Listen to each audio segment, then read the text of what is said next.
अस्सलाम वालेकुम नाजरीन 165 हिजरी बमुताबिक 782 ईस्वी को खलीफा हारून और रशीद की शादी अपनी चचाजादी जुबैदा से हुई। जुबैदा खूबसूरती और जहानत के लिहाज से अपनी मिसाल आप थीं। मलका जुबैदा ने जल्द ही दरबार खिलाफत में भी अपना मकाम बना लिया, जिसकी वजह से बड़े बड़े मसलों में मलका से मशवरा लिया जाने लगा। बगदाद में हर तरफ मलका की शोहरत का तूती बोलने लगा। ये वही मलका जुबैदा बिनते जाफर है जिसने अहले मक्का के दरपेश मसाइल और पानी की किल्लत को देखा तो उसने मैदान अरफात और शहर मक्का को पानी पहुंचाने के लिए एक नहर बनवाई, जो बाद में नहर जुबैदा के नाम से मशहूर हुई। शादी के 5 साल बाद यानी 782 ईस्वी में अल्लाह पाक ने खलीफा हारून और रशीद और मलका जुबैदा को एक बेटा अता फरमाया, जिसका नाम अमीन रखा गया। ठीक 1 साल बाद खलीफा हारून और रशीद का अपनी कनीज मराजल से एक लड़का पैदा हुआ, जिसका नाम मामून रखा गया। ये कनीज खुरासान के गवर्नर अली इब्न ईसा ने खलीफा को खुश करने के लिए तोहफे में दी थी। मामून की पैदाइश के चंद माह बाद ही उसकी माँ यानी कनीज मराजल अपने खालिक हकीकी से जा मिली।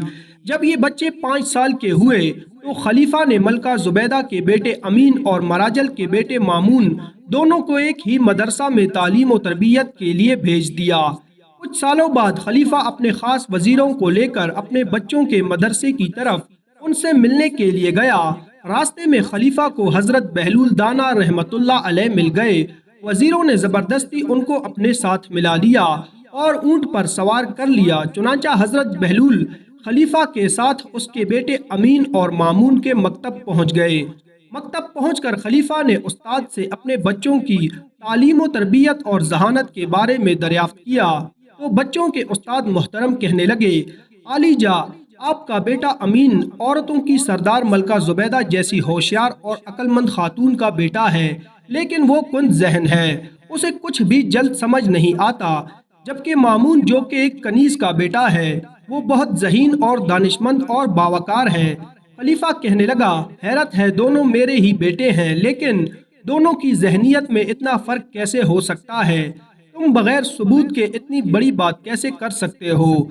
खलीफा ने गुस्से का इजहार किया तो बच्चों के उस्ताद कहने लगे, जनाबे आली, दोनों बच्चे तफरीह के लिए बाहर गए हुए हैं। मैं दोनों के बैठने की जगह एक कागज छुपा कर रख देता हूँ। जब दोनों आए तो आप खुद मुलाहिजा फरमा लीजिएगा।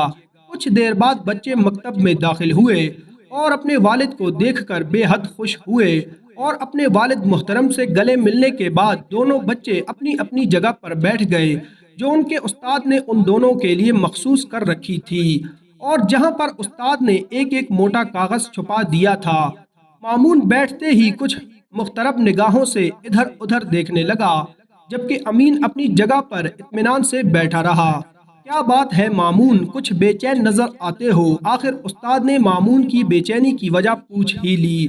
उस्ताद मोहतरम, मैं अपने बैठने की जगह में कुछ तब्दीली महसूस करता हूँ, मगर समझ नहीं पा रहा। ऐसा लगता है जैसे मेरी जगह कागज भर ऊपर हो गई है या छत कागज भर नीचे हो गई है। अमीन, क्या तुम्हें भी कोई तब्दीली महसूस हो रही है? अमीन ने जवाब दिया, नहीं उस्ताद मोहतरम।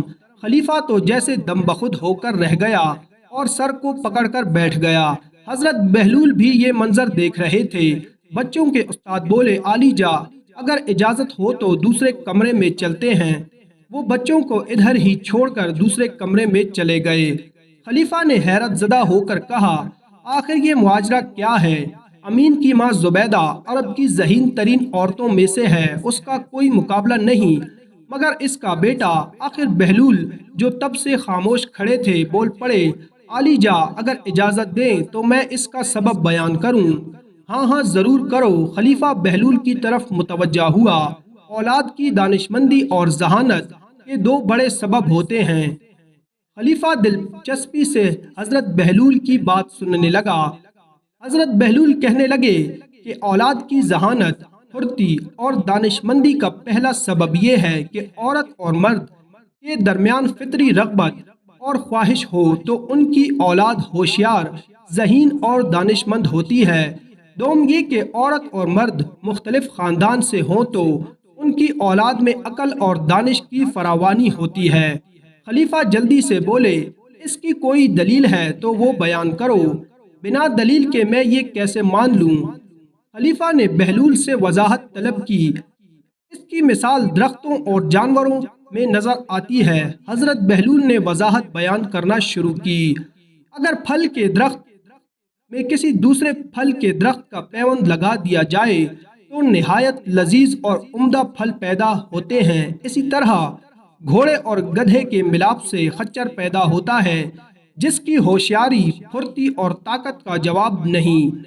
اب عالی جا ہم سمجھ سکتے ہیں کہ امین میں جو ذہانت کی کمی محسوس ہوتی ہے اس کی وجہ اس کی والدہ اور آپ کی رشتہ داری ہے، جبکہ مامون کی ماں دوسرے قبیلے سے تعلق رکھتی تھیں۔ خون کے لحاظ سے آپ میں اور اس میں جو فرق ہے وہی مامون کی ذہانت اور دانش مندی کا سبب ہے۔ خلیفہ نے جب یہ ساری تفصیل ایک ایسے شخص سے سنی جسے سارے شہر کے لوگ دیوانہ کہتے تھے تو حیران رہ گیا۔ بچوں کے استاد بھی حضرت بہلول کی دانائی کی تعریفیں کرنے لگے۔ ناظرین، ویڈیو پسند آئی تو ویڈیو کو لائک کریں، ہمارے چینل پر نئے ہیں تو چینل کو سبسکرائب